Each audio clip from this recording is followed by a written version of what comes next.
우리 옆에 분과 인사하겠습니다. 주의 사랑으로 사랑합니다.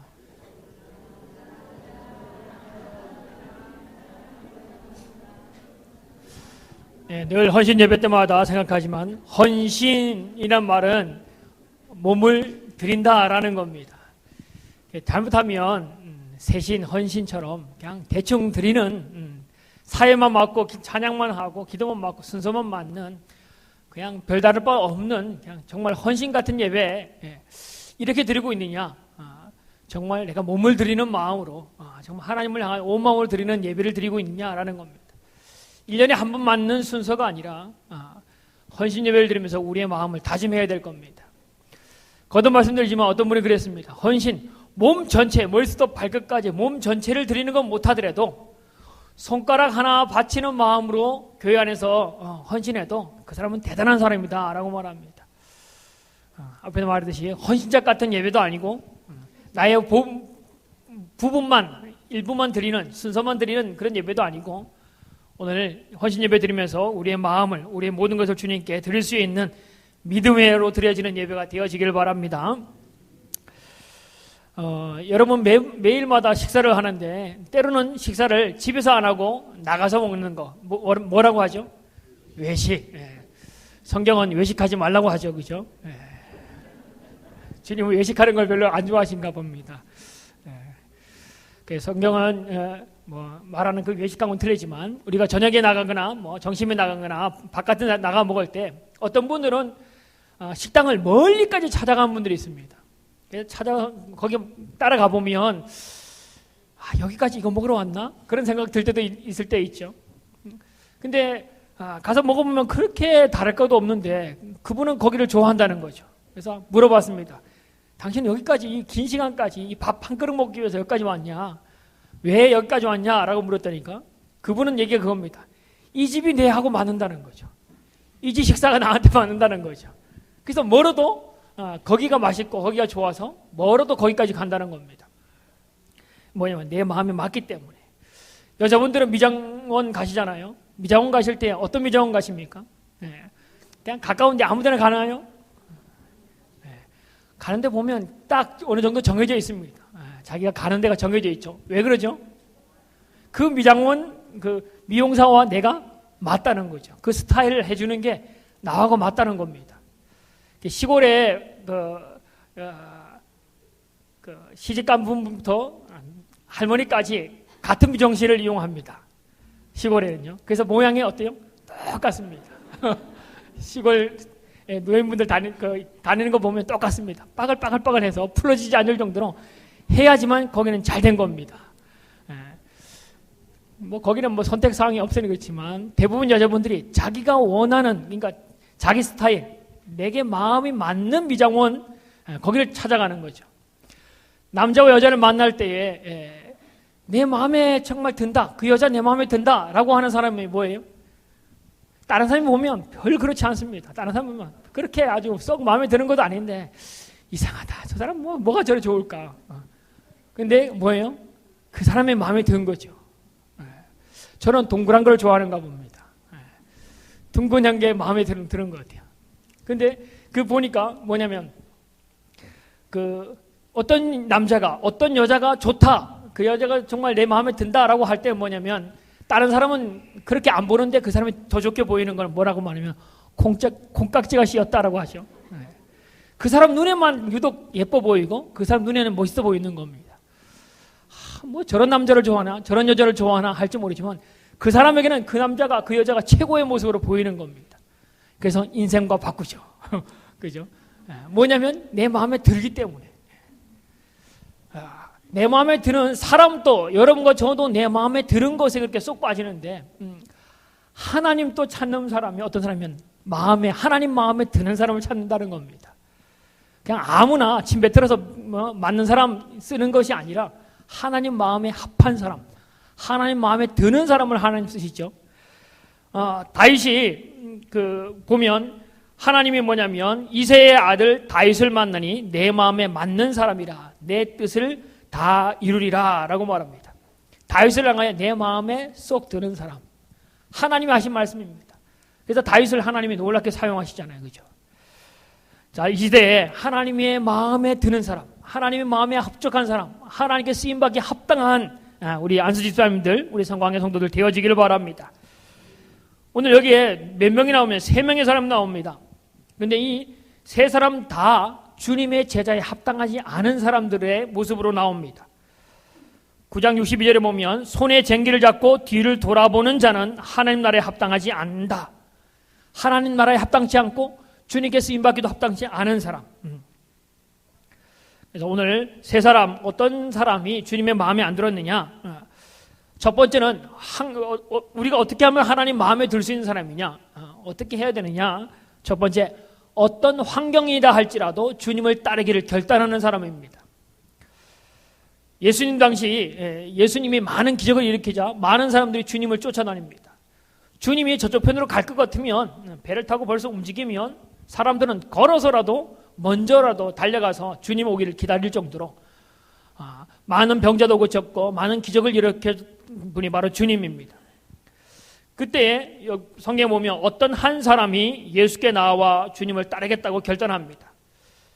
네, 오늘 읽었던 57절에 뭐라고 말합니까? 길 가실 때에 어떤 사람이 여짜오되 어디로 가시든지 나는 따르겠습니다 라고 말합니다. 이것과 같은 성경이 어디 나오냐면 마태복음 8장에 나옵니다. 근데 여기 우리 성경에는 어떤 사람이라고 했는데 마태복음 8장에는 누구라고 말하면 서기관이라고 말합니다. 당시에 서기관은 어떤 사람이냐면 율법학자, 율법에 아주 성경에 능통한 사람입니다. 높은 학문과 높은 지식을 가지고 또 많은 부유한 재무산이 있었고 힘의 권력도 가진 사람이 서기관입니다. 하나님의 말씀을 연구하고 하나님의 말씀에 능통했던 사람뿐 아니라 그 바탕 안에 학식과 권력과 재력, 이 모든 것이 다른 사람보다 위에 있던 사람들이 바로 서기관입니다. 근데 이 서기관이 예수님을 만나고 보니까 예수님이 하시는 능력 있는 말씀들, 예수님의 능력을 보고 주님의 제자가 되어지면 놀라운 일들을 나도 경험할 수 있겠구나, 나도 행할 수 있겠구나, 그런 마음입니다. 그래서 그가 말하기를 주님이 가시는 곳이라면 나는 어디든지 따라가겠습니다. 다른 말로 하면 나도 제자가 되겠습니다 라는 말입니다. 그때 주님이 그렇게 제자 되기를 원하는 그 사람, 참 나의 제자가 되려고 한다니 좋다, 따르라 라는 그렇게 쉽게 받아들이지 않고 오늘 말씀하기를 뭐라고 말합니까? 58절 같이 한번 읽어보겠습니다. 자, 시작. 예수께서 이르시되 여우도 굴이 있고 공중에 새도 있습니다. 인자는 머리 둘 것이 없도다 하시고, 주님께서 따라오라 라는 말보다 무슨 말을 하냐면 나를 따르면 너가 나를 따른다고 하는데 나를 따르면 이런 일이 있을 것이다. 여우도 굴이 있고 공중에 새도 집이 있고 다 모든 게 머물고 편안한 쉴 곳이 있는데 나는 머리 둘 곳도 없다. 쉴 만한 곳도 없는, 집 한 채도 없는 삶을 산다라는 겁니다. 다른 말로 하면 예수 따라오면, 나를 따라오면 너희가 고생할 것이다 라는 겁니다. 요즘 말로 하면 뭐 빠지게 고생한다고요? 쇠 빠지게 고생한다. 쉽게 말한 그런 얘기입니다. 나를 따라오면 그만큼 어렵다. 다른 사람은 여기 하늘에 나는 새도 있고 동물들도 다 집 있고 한데 나를 따르면 정말 고생이 따를 수밖에 없다라고 말합니다. 그래도 너가 따르겠느냐? 그래도 제자가 되겠느냐라고 주님이 지금 말씀하는 겁니다. 그 이후에 보면 그렇게 쇠 빠지게 고생한다고 하니까 뭐예요? 그때 생각이 바뀐 것 같습니다. 그 이후에 이 서기관이 제자가 되었다. 그 사람의 이 이름이라든가 그 사람에 대한 이야기는 싹 빠져버립니다. 그러면 뭐 했다는 거예요? 제자가 되지 못하고 돌아섰다는 얘기죠. 어려움을 만나면 어려운 것을 이야기했더니까 나를 따르면 어렵게 될 것이다. 쉬운 일만, 좋은 일만 있는 것이 아니라 어렵게 될 것이다 라고 말하니까 제자의 길에서 돌아서고 말았다라는 겁니다. 여러분은 신앙생활이 쉽다고 생각되어집니까? 어렵다고 생각하십니까? 할만합니까? 내가 태어날 때부터 지금까지 내가 신앙생활을 했는데 그 신앙생활 하는 기간이 여러분 쉬웠습니까? 어려웠습니까?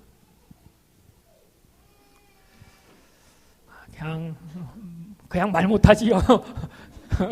쉽다고 하면 뭐 또 무슨 말을 할까? 어렵다고 하면 무슨 말을 할까? 그래서 가만히 있어서 중간에 가야지 그런 겁니까?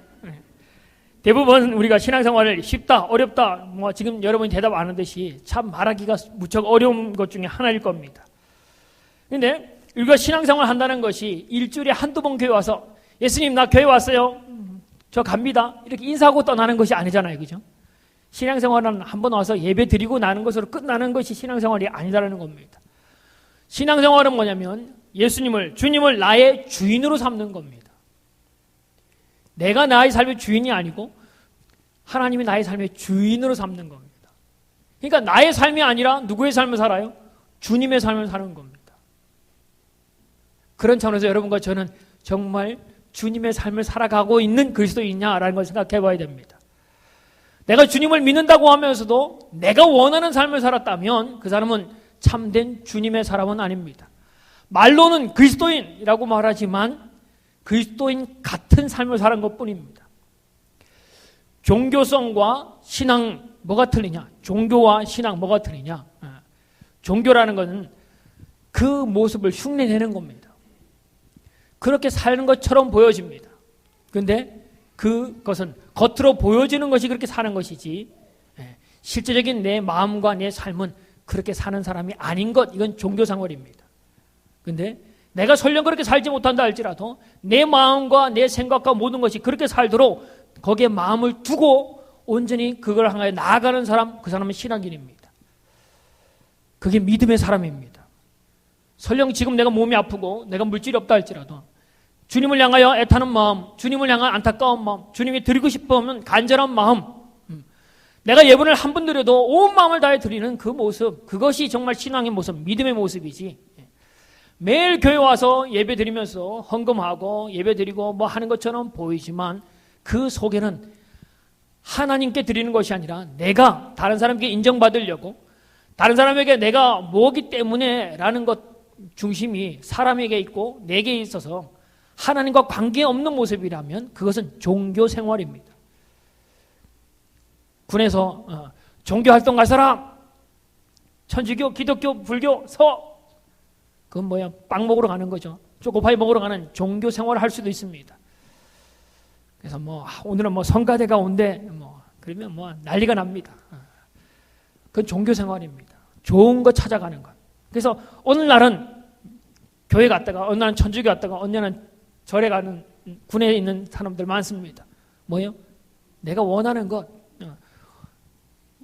맛있는 거 있다는 곳으로 가는 거죠. 그건 종교 생활입니다. 하나님을 향하여 온전한 마음을 가지고 신실한 마음을 가지고 그 일을 향하여 다가가는 신실함이 있는 것, 이게 신앙생활, 믿음 생활입니다. 그런데 오늘 어려움이 있다라고 말하니까 이 사람이 떠나갑니다. 어려움이 찾아오면 흔들리는 겁니다. 문제는 뭐냐면 어려움, 환경 때문에 다른 거 다 필요 없다는 겁니다. 내가 환경이 어려워지니까 주님도 필요 없는 겁니다. 내가 환경이 어려워지니까 내가 맡고 있는 직분도 내려놓는 겁니다. 그건 뭐예요? 그건 종교입니다. 종교. 신앙. 주님이 원하는 사람은 환경과 형편에 따라서 움직이는 사람이 아니라 그것 가운데서도 주님을 바라보고 따르는 사람, 그 사람이 바로 주님이 원하는 사람입니다. 이번 주에 새벽 기도가 지금 계속 창세기를 가고 있는데 창세기에 주님과 동행하던 사람, 주님과 늘 함께하던 사람 누구냐면 요셉이라는 사람입니다. 그가 아버지의 사랑받는 아들이었던지 노예로 팔려가서 보디발의 종으로 살든지 감옥에 가서 죄수의 삶을 사든지 거기서 늘 하나님과 함께하더라. 그래서 그 어디에 가든지 하나님과 함께하는 삶을 삽니다. 그것이 믿음의 사람, 신실한 사람입니다. 그러니까 요셉은 하나님이 어릴 때 줬던 그 꿈대로 하나님의 방법대로, 요셉이 방법이 아니라 하나님 방법대로 살도록 해서 마지막에는 하나님의 약속했던 꿈을 이루게 하시고 하나님의 거룩한 일들 가운데 쓰임받는 사람이 되어지는 겁니다. 환경이 어땠기 때문에 나는 못한다고 버립니다. 직분은 환경 때문에 버린다면 한번 생각해 보시길 바랍니다. 내가 지금 이 직분과 내게 주신 사명들을 내가 지금 환경 때문에 버리고 있다면 그거는 참된 직분자가 아닙니다. 주님을 따른다고 하면서 어려움을 겪고 고난을 생각하게 될 때에 때로는 우리는 뭐부터 버릴까 생각합니다.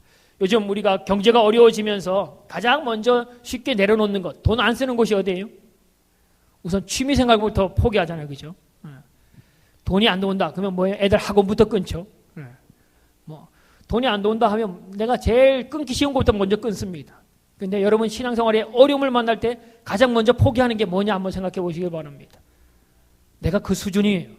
그걸 포기할 때는 내가 그거를 커버할 수 있는 영역이 신앙적인 마음이 안 됐다는 거죠. 조금 힘들어졌는데 자기네끼리 싸우고 난 다음에 나 교회 안 가. 부부싸움 했는데도 나 교회 안 가. 교회가 그렇게 쉬운 것으로 생각한다면 그건 문제 있는 사람이죠. 참된 신앙인은 아닙니다. 영국 신앙의 격언 중에 이렇게 말합니다. 하늘에서 면류관을 쓴 자 중에 이 땅에서 가시관을 쓰지 않은 사람은 한 사람도 없다. 하늘에서 하나님의 영광의 면류관을 쓴 사람 중에 땅에서 가시관을 쓴 사람, 고난당하거나 어려움당하거나 힘든 일을 하지 않은 사람이 없다라는 겁니다. 영광의 면류관을 쓰려면 가시관을 쓰는 것이 있어야 된다는 겁니다. No cross, no crown. 내게 하나님을 향한 어떠한 것도 치르지 않고 좋은 것만 얻으려 하는 건 그건 참된 신앙이 아닐 겁니다. 오늘 면류관을 얻기를 원한다면, 영광을 얻기를 원한다면 각오가 있어야 됩니다. 고생할 것을 각오해야 됩니다. 우리 신앙생활하면서 구원은 공짜죠. 그죠? 구원은 공짜입니다. 왜 공짜입니까? 주님이 값을 치렀기 때문에 공짜입니다. 우리가 공짜 좋아하는데 세상에 공짜가 없다고 말하죠. 왜요? 그 공짜처럼 보이지만 뒤에 우리에게 사실은 이거야 라고 보여주지 않아서 그렇지 뒤에 세금으로 붙든지 뭐로 붙든지 다 공짜는 없습니다. 여러분이 세금으로 냈든지 다른 사람이 지급했든지 다 공짜는 없는 법입니다. 갑자기 복권이 맞아서 부자가 돼도 그건 여러분 공짜라고 생각하면 안 됩니다. 조금 지나보면 그 값을 치를 겁니다. 근데 십자가의 구원은 공짜입니다. 근데 사실은 공짜가 아닙니다. 최고의 값을 치른 일들이 있습니다. 누가요? 예수 그리스도가 나를 위해서 최고의 값, 생명의 값을 치렀기 때문에 내게는 구원이 공짜지. 사실은 최고의 값을 치른 겁니다. 피값을 치렀습니다. 생명의 값을 치렀기 때문에 구원이, 은혜가 우리에게는 공짜가 되어지는 겁니다. 환경이 우리의 가장 큰 문제인 환경에 흔들리는 것. 환경은요 매일매일 바뀝니다. 환경은 매일매일 바뀝니다. 수시로 바뀝니다. 그래서 환경 때문에 내 신앙이 흔들린다면 참 어찌할 바가 없을 겁니다. 매일매일 뒤집어질 겁니다. 매일매일. 주님은 환경 때문에 흔들리는 신앙을 원치 않는다는 겁니다. 그래서 뭐 하냐면 주님과 늘 동행하는 사람을 원합니다. 환경 가운데 어려우면 어려울수록 그곳에서 주님과 동행하기를 원하십니다. 왜냐하면 내가 세상 끝날까지 너와 함께 할게. 주님의 약속입니다. 너가 노예라 할지라도 죄수라 할지라도 어디 있다 할지라도 나는 너와 함께 한다. 이게 주님이 우리에게 말씀하는 겁니다. 그런데 우리는 거기에 가면 주님이 없는 것으로, 여기 가서 좀 힘들면 여기도 주님이 없는 것처럼 생각하고 주님과 동행을 끊어버립니다. 우리 스스로가 그렇게 합니다. 근데 주님은 우리와 늘 동행하기를 원하십니다. 아담의 출대 후손 중에 누가 있냐면 에녹이라는 사람이 있습니다. 에녹이라는 사람에 대한 성경의 구절이 몇 구절 안 나옵니다. 에녹이라는 사람의 구절이 4절이 나오는데 창세기 5장 21절부터 24절에 보면 이렇게 나옵니다. 에녹이 65세에 무두세라를 낳았고 무두세라를 낳은 후 300년을 하나님과 동행하며 자녀를 낳았으며 그는 365세를 살았더라. 에녹이 하나님과 동행하더니 하나님이 그를 데려가심으로 세상에 있지 아니하였더라. 나이가 몇 살에 죽었냐면 365. 1년의 숫자가 똑같죠. 365 일이 아니고 세를 살았습니다. 당시의 사람들이 900세 이상을 대부분 살았던 나이거든요. 그러니까 365년 살았으니까 너무 조금 살은 거죠. 우리가 보통 90세를 기준으로 산다고 하면 에녹은 36세를 살고 죽은 것과 다를 바가 없는 사람입니다. 그런데 그를 평가하기를, 하나님이 성경에 평가하기를 뭐라면, 그는 옮겨지기 전에 하나님을 기쁘시게 하는 자라 하는 증거를 얻었느니라 라고 말합니다. 하나님을 기쁘게 하는 자, 그게 어떤 사람이냐면 하나님과 동행하던 사람, 그 에녹을 하나님을 기쁘게 한 사람이다 라고 했다는 겁니다. 제자는, 주님의 사람은 주님과 동행하는 사람입니다. 환경 가운데서도 하나님은 동행하십니다. 내가 어디든지. 우리 주일학교 애들한테는 그렇게 얘기합니다. 너가 화장실에서 아무리 냄새나는 똥을 싼다 할지라도 하나님 떠나지 않는다. 아무리 내 속에 그렇게 추한 모습이 있다도 하나님 떠나지 않습니다. 내가 아무리 어려운 형편에 놓여 있다 할지라도 하나님 떠나지 않습니다. 도리어 나를 돕고자 더 가까이 오시는 분이 주님입니다. 풍랑맞는 제자들 가운데 제일 가까이 오신 분이 바로 찾아오시는 주님입니다. 구원의 은혜를 몰라 죽어가는 우리 영혼 가운데 주님이 직접 하늘에서 오셔서, 예수 그리스도로 오셔서 우리를 구원하신 분이 바로 주님입니다. 그래서 우리는 주님과 동행해야 되는 겁니다. 주님과 함께 걸어가는 걸 원합니다. 환경에 따라 흔들린 자가 아니라 어디에 있든지 어떤 형편이 있든지 주님을 믿고 따라가는, 환경 가운데서도 주님을 인정하며 나아가는 우리 성광의 가족들 되어지기를 바랍니다. 주님을 섬기는 삶은 고난이 닥친다 할지라도, 사람들이 나를 뭐라고 한다 할지라도, 내 형편이 어떻다 할지라도 하나님을 향하여 포기하지 않고 주님을 향하여 달려가는 사람, 그 사람을 주님이 원하신다라는 겁니다. 자, 두 번째, 어떤 사람을 하나님이 마음에 드는 사람인가?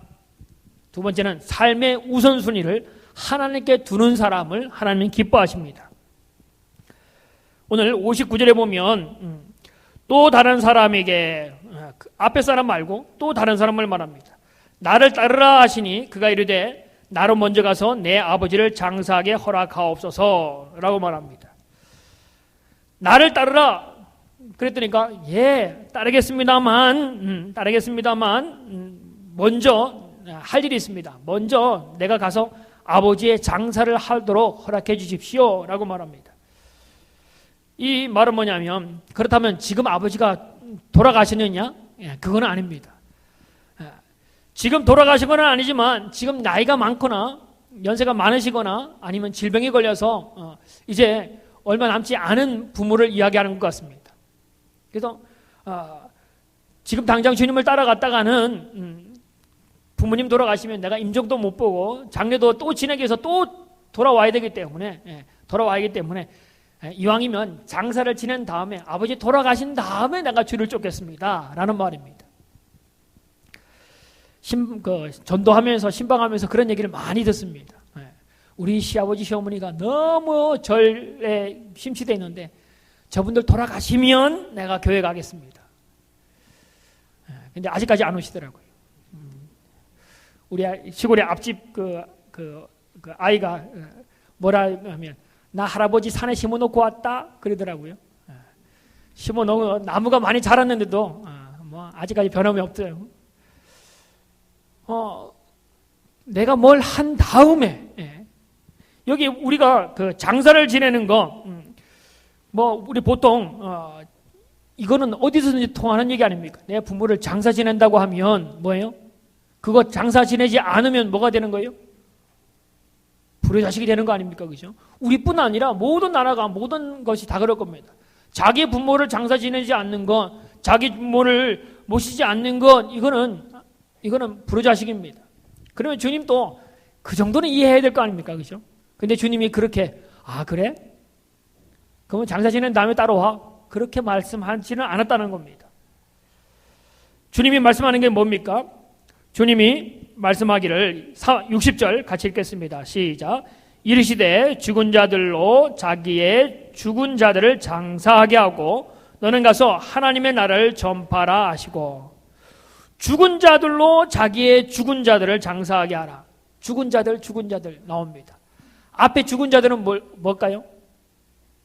앞에 죽은 자들은 어떤 사람이에요? 영적으로 죽어있는 사람. 예수를 알지 못하고 영적으로 죽어있는 자를 말합니다. 뒤에 죽은 자들은 뭐예요? 육신적으로 죽은 사람을 말하는 거죠. 그래서 영적으로 죽은 사람들에게 그 육신적으로 죽은 사람을 장사하게 하라. 이 말은 세상 일은 세상 사람들에게 맡기고 너는 주님을 따르라라는 말입니다. 이 말씀이 부모가 죽었음에도 장사 지내지 말라 그런 말이 아닙니다. 장사 지내지 말고 나를 쫓아라 그런 말이 아닙니다. 그렇게 이해해서도 안 됩니다. 이미 죽은 사람은 어떻게 해요? 우리가 매년마다 돌아가신 분이 있어 장사 지내잖아요, 그죠? 근데 우리가 그분이 돌아가시면 뭐예요? 이미 그 영혼은 어떻게 됐어요? 거기 있는 것이 아니고 뭐예요? 심판 안에 주님 안에 갔든지 지옥을 갔든지 그거는 뭐예요? 그 속에 있는 것이 아니고 벌써 그 영혼은 하나님 손에 맡겨진 영혼입니다. 그래서 내가 장사를 지내나 천주교에 와서 장사 지내나 불교에서 와서 장사 지내나 그 사람에게 미치는 것은 아무것도 없습니다, 사실은. 근데 왜 우리가 기독교 이런 식으로 하려고 해요? 장사를 통해서 죽음을 통해서 우리에게 주시는 하나님 메시지를 듣기도 하고 그 장사를 지내면서 그 가정 가운데 예수 그리스도의 복음을 증거하고 그 장사를 지내면서 우리가 함께 예배하면서 그 가정을 하나님 말씀으로 위로하기 위해서 하는 것이지 죽은 자를 어떻게 기독교식으로 한다고 할지라도 그가 지옥을 가던 사람이 천국을 가는 건 아니지 않습니까? 그래서 주님이 오늘 죽은 자들로 죽은 자를 장사하게 하라. 근데 그것보다 더 중요한 것이 뭐예요? 주님을 따르는 것이 중요하다라는 것을 강조하는 겁니다. 죽은 자들로 죽은 자들을 장사하게 하라. 어떤 그 목사님의 딸이 유명한 목사님인데 그분이 딸이 책을 또 썼는데 그 책 내용 중에 어떤 내용이 있냐면 아마 아버지 목사님이 교회 일에 신학교 교수까지 했던 분인데 아마 14살 때 자기 어머니가 교통사고로 일찍 돌아가셔서 새 어머니를 얻었는가 봅니다. 그래서 새 어머니를 통한 가정이 꾸려나가면서 상처를 많이 받았는가 봐요. 그러면서 그가 돌아가신 아버지에 대해서 자기가 좀 비판적인 비판을 했는데 그 내용 중에 무슨 얘기냐면 아버지는 교회와 학교밖에 몰랐다. 자신들은 내팽개 쳐버렸고 이런 얘기를 쓰면서 아버지의 신앙에 대해서 매도하는 내용을 봅니다. 근데 그 목사님은 얼마나 헌신적으로 믿음으로 살았는지 모릅니다. 근데 성경에 보면 이렇게 말합니다. 마가복음에 보면 예수께서 이르시되 내가 진실로 너에게 이르노니 나와 복음을 위하여 집이나 형제나 자매나 어머니나 아버지나 자식이나 전토를 벌인 자는 현세에 있어 집과 형제와 자매와 어머니와 자식과 전토를 100배나 받되 박해를 겸하여 받고 내세의 영생을 받지 못할 자가 없느니라 라고 말합니다. 거기 보면 중요한 말이면 나와 복음을 위하여 라는 말이 있습니다. 나와 복음을 위하여 때로는 집과 부모, 형제, 자매, 재산 이런 것을 벌 수 있는 사람이라고 이야기합니다. 다른 말로 하면 뭐냐면 그 삶의 우선순위가 어디에 있었냐라는 겁니다. 우선순위를 보면 그 사람의 가치관을 알 수 있습니다. 많은 일들 중에 그 사람이 뭐를 우선순위 하냐에 따라서 인생의 방향이 틀려집니다. 그리고 삶의 질이 틀려집니다. 오늘 그 인생 가운데 주님이 그에게 책임지신다는 겁니다. 주님보다 다른 것이 우선시할 수 없다. 우리가 무엇을 선택하느냐 이게 대단히 중요한데 세상 일이냐 하나님 일이냐 교회냐 가정이냐 여러 가지 우리가 선택해야 되고 뭘 우선순위 삼을 거냐라는 것 대단히 중요합니다. 그런데 이것을 기억하셔야 됩니다. 내 힘으로 살 거냐 하나님의 도움으로 살 거냐. 내 힘으로 살려면 내가 하면 됩니다. 그런데 하나님의 도움으로 살려면 하나님이 원하는 것을 선택하고 살아야 됩니다. 자, 더 쉽게 날아가면 여러분의 힘으로 승리하기를 원하십니까? 아니면 하나님이 주신 힘으로 승리하기를 원하십니까? 조금 더 깊이 내려가면 내가 나를 잘 아느냐 하나님이 나를 더 잘 아느냐. 내가 나를 잘 알아서 내가 모든 것을 이끌어갈 수 있다고 생각하면 내 힘으로 살아가면 됩니다. 그런데 나보다도 나의 형편을 잘 아시고 나보다도 나의 모든 마음과 모든 형편과 모든 처지를 다 잘 아시는 그분이 나를 돕고 나와 함께 한다면 내가 하는 것이 낫겠느냐 주님이 하는 것이 낫겠느냐라는 겁니다. 머리로는 알죠, 그죠? 나보다 주님이 더 아시는데 머리로는 알죠. 근데 정말 이것을 머리가 아닌 내 믿음으로 예수님을, 하나님을 나의 주인으로, 내 인생에 나보다 더 잘 아시는 분이 하나님을 내가 우선순위를 주고 하나님을 선택할 때 하나님이 내 삶을 채운다라는 것, 확신을 가지고 있냐는 거죠. 그 확신만 있으면 우선순위가 바뀔 수가 없습니다. 그 확신이 없기 때문에 때로는 우리가 하나님이 이거 하면 도와줄지, 하나님 나와 함께 계신 건지, 늘 하나님보다는 내가 더 똑똑해 보이고 하나님보다는 당장 내가 뭔가를 하면 될 것 같고, 그래서 우선순위가 바뀌는 겁니다. 우선순위가 온전해야지만 우리 인생도 온전할 수 있습니다. 주님께서 오늘 나를 따르라 라고 했더니까 아버지 장사 지낸 다음에, 부모 장사 지낸 다음에 따라가겠습니다 라고 하는 것 가운데 우선순위를 말하는 겁니다. 너의 힘으로 살래? 하나님의 힘으로 살래? 이 답은 우리가 다 합니다. 근데 현실성으로 내가 정말 하나님을 내 삶의 우선순위로 삼느냐, 하나님의 우선순위로 삼는 그 사람 가운데 하나님의 일들이 이루어진 것을 믿으시길 바랍니다. 그래서 우선순위를 주님께 두면 주님이 우리를 도우시고 주님께서 그 일들을 행하실 겁니다. 하나님의 우선순위를 두는 우리 성광의 가족들 되어지길 바랍니다. 자, 마지막 세 번째는 뭐냐면, 어떤 사람을 하나님이 원하시느냐? 자기의 사명에 집중하는 사람, 사명에 사는 사람을 하나님 기뻐하십니다. 자, 61절에 보면 또 다른 사람, 이 세 번째 사람입니다. 또 다른 사람에게 이르되 주여 내가 주를 따르겠나이다마는 나로 먼저 가족을 작별하게 허락하소서. 잘 가는데 따르겠나이다 다음에 뭐예요? 많은. 이 말이 문제입니다. 그죠? 따르긴 따를 건데, 이건 주님이 원하시는 건데, 그렇지만, 그러죠. 알긴 알지만, 코미디언 허경환이 뭐 하려고 하는데 하는 것처럼, 알긴 알지만 잠깐만 이거 먼저 하고, 주님이 먼저가 아니고 내가 먼저죠. 근데 오늘 우리에게 사명을 준 것은, 사명은 뭐예요? 사명은 그거 갖고 죽는 거예요. 죽으라는 명령입니다. 그것 때문에 살고 그것 때문에 죽는 거예요. 그게 사명이거든요. 오늘 안수 집사님들 그 헌신 예배인데, 내가 안수 집사라는 것을 사명인가? 그냥 교회에서 나에게 던져준 건가? 사명으로 여기면 그것 때문에 뭐예요? 그것 때문에 살고 그것 때문에 죽는 사람이 되어지는 겁니다. 목사가 밥벌이냐 사명이냐? 사명이면 그것 때문에 삶이 그렇게 살다가 그것 때문에 죽는 겁니다. 그거 벗어 던질 수가 없습니다. 그거 벗는 날이 뭐예요? 죽음을 맞이하는 날입니다. 목사가 목사의 직분을 내려놓는 그 순간, 포기하는 순간 뭐예요? 이제는 목사가 아니죠. 그죠? 아무것도 아닌 사람이 되어지는 겁니다. 독수리가 날개가 무겁다고 날개를 벗어 던지면 어떻게 돼요? 매출하게 되는 거예요. 그죠? 날개 없이 뛰어가봤자 그건 잡혀 먹는 겁니다. 아주 추한 꼴이 될 거예요. 그죠? 내가 맡겨준 하나님의 주신 사명을 내려놓는 그 순간 뭐예요?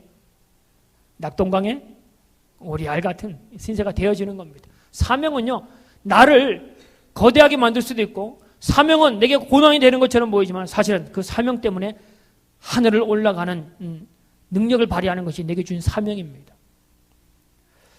주님이 예수 그리스도께서 십자가에 죽으시는 건, 이건 인간으로 오신 육신으로는 감당하기 어려운 겁니다. 그죠? 근데 주님이 뭐예요? 사명.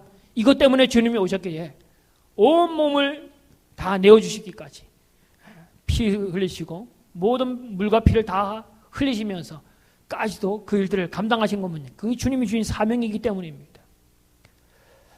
그냥 죽는 것도 뭐한데, 그죠? 발가벗겨져서. 뭐 영화에는 뭐 그 그림에는 뭐 이렇게 부분을 가렸지만 실제로는 뭐예요? 성경 읽어보면 다 벗겨졌잖아요, 그죠? 모든 천하에 자기가 벌거벗은 몸으로, 모든 천하에 그 하나님이 되신 그분이 벌거벗은 몹으로 연약한 사람들이, 나보다 더 더럽고 추한 사람들이 뱉는 침과 매질, 채찍, 그거 다 맞아가면서 뛰어내리지 않으시고 하신 이유가 뭐냐? 사명입니다. 주님은 사명에 집중하는 사람을 원합니다. 주님을 따르겠습니다. 그런데 뭐예요? 그렇습니다만 뭐예요? 집에 가서 가족들에게 나 예수님 따라간다라고 인사를 하고 오겠습니다 라고 말합니다.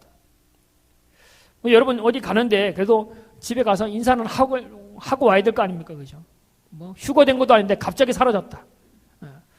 잠깐 어디 나가더니까 누구 만났다는데 그날부터 안 왔다. 아마 실종신고 들어갈 건데, 그죠? 이거 해야 된다고 생각하는데 주님이 뭐라고 말합니까? 예수께서 이르시되 손에 쟁기를 잡고 뒤를 돌아보는 자는 하나님 나라에 합당하지 아니하니라 라고 말합니다. 한마디로 뭐예요? 너 합당치 않다. 주님 나라에 합당치 않은 사람이다 라고 말합니다.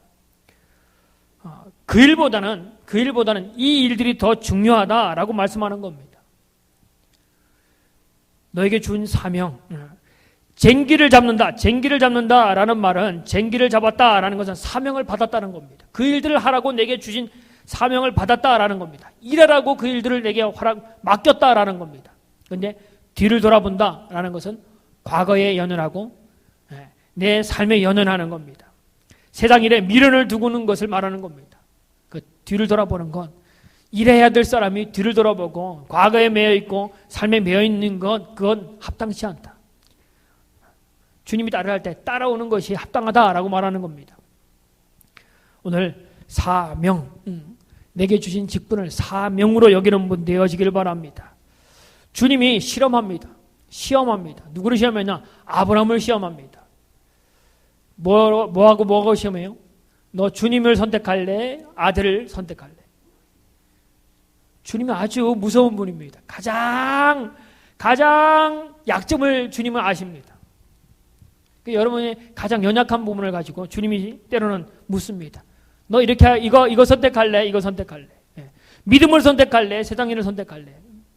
여러분 스스로도 압니다. 내가 이거 고민되어지기도 하고 한데 대부분 사람들이 뭘 선택하냐면 세상 지금 당장 내 눈앞에 보이는 당장 내 부모를 당장 장세 지내는 것, 당장 인사하고 오는 것, 지금 눈앞에 있는 당장의 것에 우리는 이거 한 다음에 따라가면 되죠.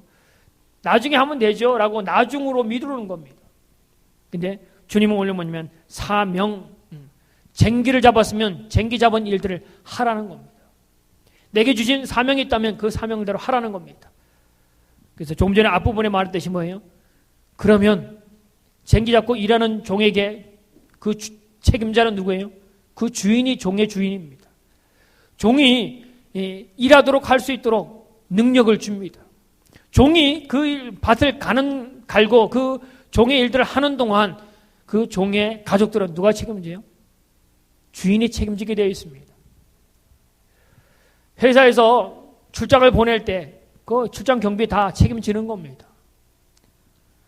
근데 하나님이 우리의 일을 책임 안 지시겠냐는 거죠. 너에게 쟁기를 맡겼다면, 이 일들 하라고 맡겼다면 그 일에 집중하라. 사명에 집중할 것을 이야기합니다. 근데 우리가 사명을 잃어버립니다. 내 사명이 뭔지를 잃어버립니다.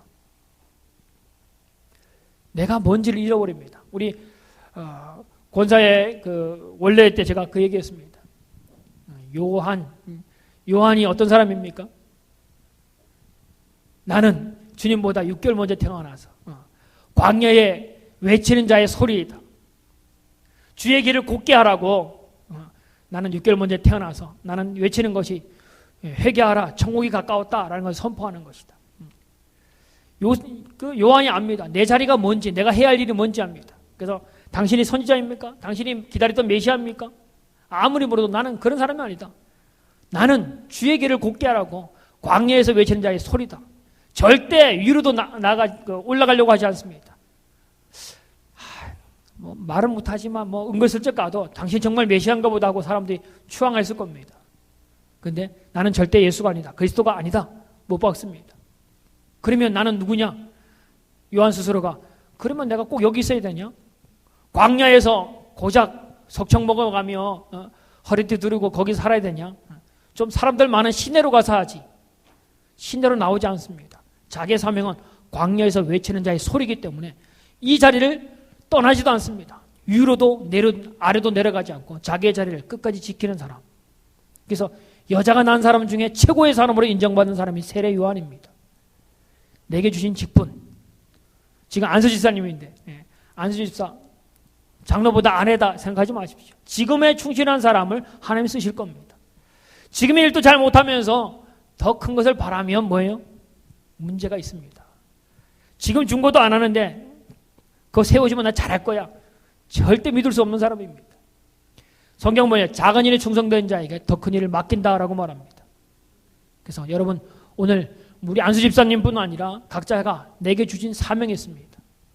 우리 목사라는 사명, 장로님이라는 사명, 권사님이라는 사명, 안수 집사님이라는 사명, 집사라는 사명, 또 뭐요? 각자에게 주어진 여러 가지 사명이 있을 겁니다. 안수 집사님들은 안수를 받은 집사입니다. 서리 집사는 1년에 한 번씩 선택해서 교회에서 당신은 집사님이라 라고 사무총회록에 이름이 기록되어져야지만 집사입니다. 근데 안수 집사님은 뭐예요? 평생 죽을 때까지 안수 집사입니다. 그러니까 안수를 받았기 때문에 매년마다 안수 집사 인정을 안 해도 됩니다. 근데 일반 서리 집사님들은 당회에서 서리 집사는 매년마다 집사라고 임명해줘야지만 1년직입니다. 사실 1년마다 거듭 그 임명을 받아야 되는 사람들이고 안수 집사님들은 평생 동안 안수 집사로 인정되어지는 사람들입니다. 그래서 안수 집사님들, 권사님들, 장로님들은 뭐예요? 안수를 받잖아요. 그죠? 안수. 주님의 이름으로 안수를 받는 겁니다. 주님의 사명을 거기에 허락하시는 겁니다. 그건 뭐예요? 그냥 서리 집사보다 나셔야죠. 그죠? 안수 집사님, 서리 집사보다 나야죠. 하는 일도, 신앙도 더 낫기를 바라는 겁니다. 자, 오늘 내게 주신 사명을 가지고 집중하시길 바랍니다. 이것이 내 삶의 우선순위가 되라는 겁니다.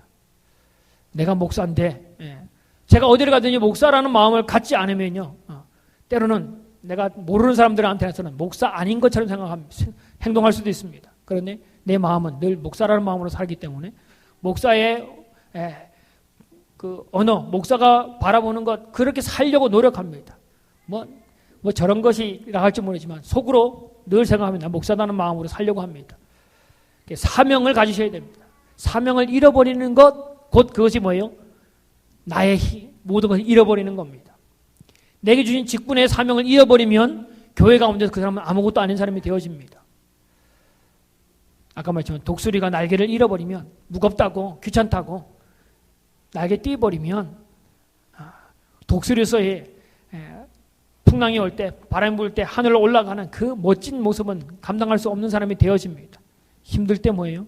힘들 때 그 일을 감당하면 사명을 감당하면 하나님이 놀랍게 사용한 사람이 되어집니다. 오늘 하나님이 사용하는 사람, 하나님의 마음에 들은 사람을 말한다고 했습니다. 하나님의 마음에 들은 사람은 하나님의 일들을 감당하는 사람입니다. 먼저 어떤 환경에도 흔들리지 않는 사람, 어떤 환경 속에서도 하나님을 인정하고 하나님을 바라보는 사람. 두 번째는 나의 삶의 우선순위가 하나님께 고정되어 있는 사람. 마지막으로는 사명에 죽고 사명에 사는, 사명을 우선시하는 사람, 사명에 집중하는 사람, 이 사람을 하나님이 기뻐하신다는 겁니다. 오늘 예배를 드리는 우리 안수 집사님들이, 또 우리 성광의 많은 직분자들이 바로 하나님 마음에 합한 사람, 하나님을 기쁘게 하는 사람 되어서 하나님 나라에 거룩하게 쓰임받는 그러한 우리 성광의 가족들 되어지기를 주님으로 부탁을 드립니다. 함께 기도하겠습니다. 하나님, 하나님의 사랑을 감사합니다.